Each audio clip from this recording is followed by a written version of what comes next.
Underworld से हर महीने salary लेने वाली अभिनेत्री कौन थी? इस अभिनेत्री का मुंबई में एक बुटीक भी था, लेकिन उस तक कैसे पहुंचती थी फिक्स रकम और कौन पहुंचाता था? कई साल पहले गुटखा बिजनेस को लेकर दो गुटखा कारोबारियों जेएम जोशी और रसिकलाल धारीवाल के बीच इतनी अनबन हो गई कि मामला कराची में अंडरवर्ल्ड डॉन दाऊद के दरबार तक पहुंच गया। उसी केस में मकोका अदालत ने 9 जनवरी को 3 लोगों को 10-10 साल की सजा सुनाई। इनमें जेएम जोशी, फारूक मंसूरी के अलावा सबसे खास नाम है जमीरुद्दीन अंसारी का। उसे अंडरवर्ल्ड में जंबो के नाम से भी जाना जाता है। 1993 के मुंबई ब्लास्ट केस में फिल्म अभिनेता संजय दत्त को गिरफ्तार करने वाले रिटायर्ड एसीपी सुरेश वाली शेट्टी ने गुटखा केस की भी जांच की थी और जंबो से लंबी पूछताछ की थी। वाली शेट्टी ने हमें बताया कि जंबो दाऊद के भाई अनीस के कहने पर बॉलीवुड की एक अभिनेत्री को हर महीने एक फिक्स रकम पहुंचाता था। इस अभिनेत्री की मुंबई में एक बुटीक की दुकान थी।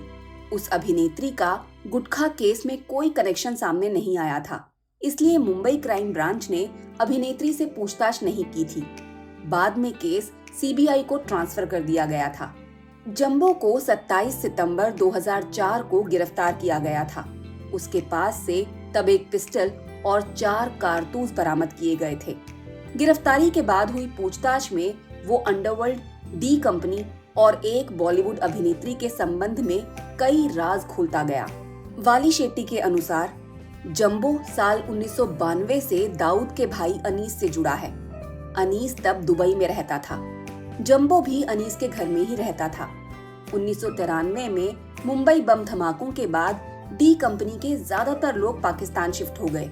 तब जंबो नियमित रूप से पाकिस्तान जाने लगा और अनीस के बंगले क्लिफ्टन में रहने लगा। साल 2000 में अनीस के बेटे मेहरान की बर्थडे पार्टी का पूरा अरेंजमेंट जंबो ने किया था। साल 2001 में अनीस की बेटी की शादी में वो पत्नी नाजनीन के साथ पाकिस्तान गया था। जंबो से पूछताछ में ये बात भी सामने आई थी कि अनीस 1993 के बाद भी कई बार दुबई आता रहा।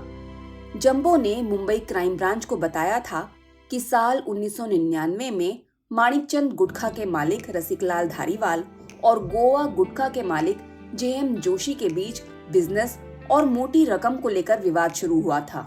आरोप है कि जोशी इसके बाद साल 2000 में अनीस से मिलने दुबई गए और धारीवाल से रुपयों की रिकवरी के लिए मदद मांगी। इसके बाद अनीस ने धारीवाल को दुबई बुलाया। जंबो उस वक्त अनीस के कमरे में ही मौजूद था। दुबई से फिर सभी लोग कराची गए, जहां दाऊद ने मध्यस्थ की भूमिका निभाई। उसने धारीवाल को आदेश दिया कि वो जेएम जोशी को 11 करोड़ रुपए दे। बदले में आरोप है कि दाऊद के भाई अनीस को खुश करने के लिए जेएम जोशी ने पाकिस्तान में गुटखा फैक्ट्री खोली। इसका नाम रखा गया फायर गुटखा। साल 2002 में अनीस को 5 गुटखा फिलिंग और पाउच पैकिंग मशीन चाहिए थी। उसने मुंबई में एक व्यक्ति को कॉल किया और इन मशीनों को दुबई भिजवाने को कहा।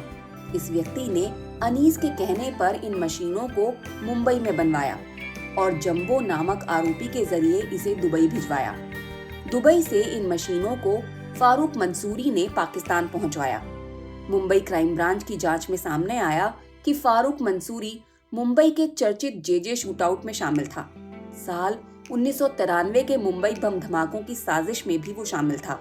मुंबई क्राइम ब्रांच की जांच में मुंबई के एक व्यक्ति की पाकिस्तान में अनीस की फायर गुटखा कंपनी में पार्टनरशिप की बात भी सामने आई थी।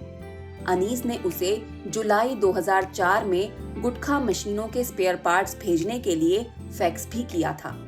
इस केस में राजेश पंचारिया नाम के बिजनेसमैन को भी आरोपी बनाया गया था, लेकिन कोर्ट ने उन्हें साल 2018 में डिस्चार्ज कर दिया था। वैसे जेएम जोशी ने भी डिस्चार्ज की अर्जी दी थी, लेकिन 5 साल पहले ही कोर्ट ने उसे खारिज कर दिया था। रसिकलाल धारीवाल को भी आरोपी बनाया गया था। साल 2017 की लंबी बीमारी के बाद उनकी मौत हो गई थी।